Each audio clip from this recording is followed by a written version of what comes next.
Okay, so today we're going to talk about change one thing strategy called How Much Did You Sleep Last Night?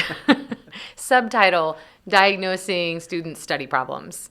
And you have several different ways to approach this, but the one that is making us all laugh right now is how much did you sleep last night? So we're going to talk a little bit about that.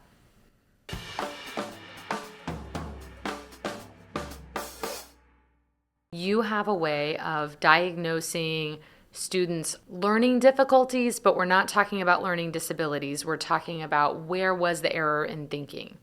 Is this a strategy that is for you, for the student, for both? Tell us more about that. So I think of this as diagnosing student study problems. And it's a series of, I guess, change one things. It's things that I stumbled onto in conversations with students and just accumulated over time.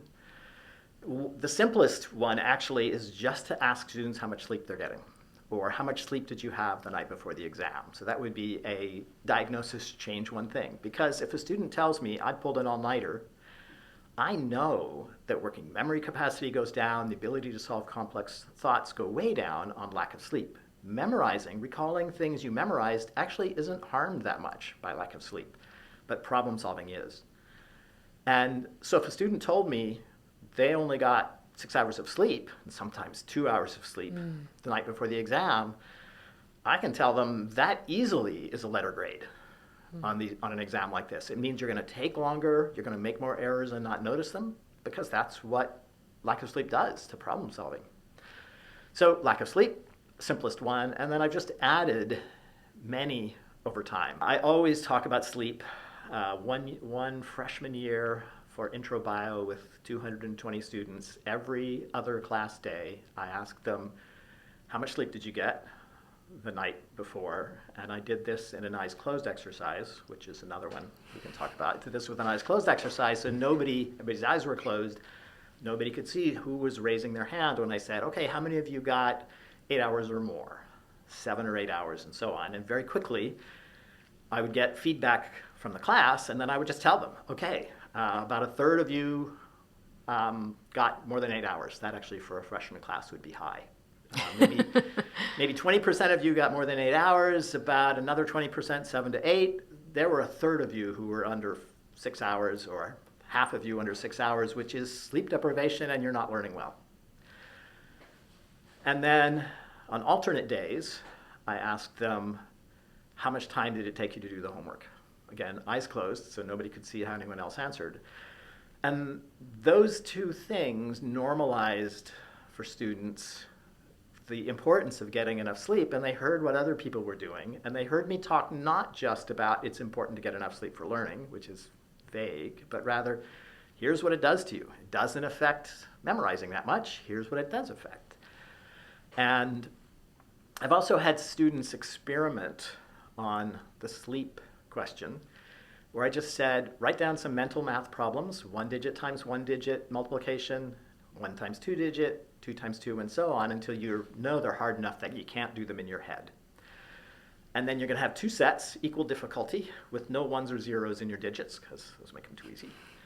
And on a night when you had 8 hours of sleep, after 8 hours of sleep and after 6 hours of sleep, roughly the same time of the day, you're just going to do these, and you're going to record how long did it take you to solve the problem, did you get it right, also before you check whether it was right, how confident were you in your answer, so do you believe that you got it right, and then did you get it right or not, and then report back. And it's definitely not a publishable sample size, but I've had quite a few students do this. And consistently what happens is exactly what the literature suggests, which is easy problems, the 1 times 1, 1 times 2 digit, the lack of sleep doesn't affect them at all. It's memorized.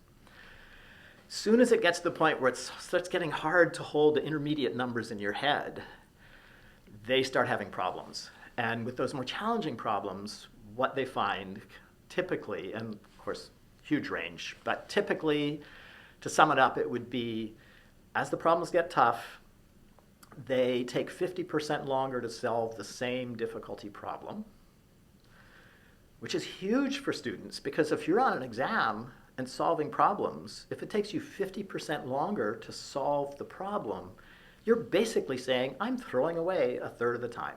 The rest of you can have the full 50 minutes. I'm going to do this in 35.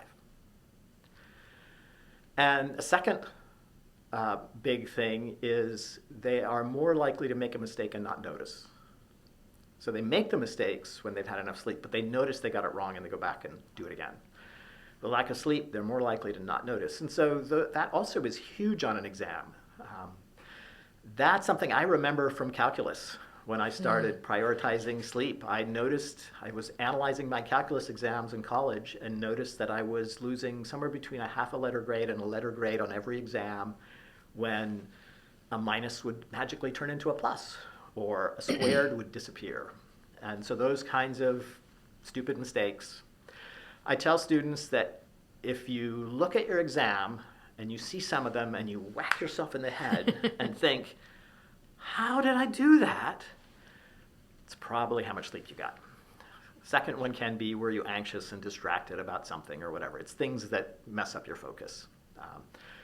And anyway, so those are diagnostics that I do with students, some in class, and especially with freshmen. I do less of it with sophomores and only a modest amount, a little bit with juniors and seniors. So we hope you feel inspired to go out and change one thing in your teaching, and we want to hear from you. So please email us at stli@wm.edu. That's STLI@wm.edu if you would like to make an appearance here in Studio 36 or virtually in our virtual podcasting studio.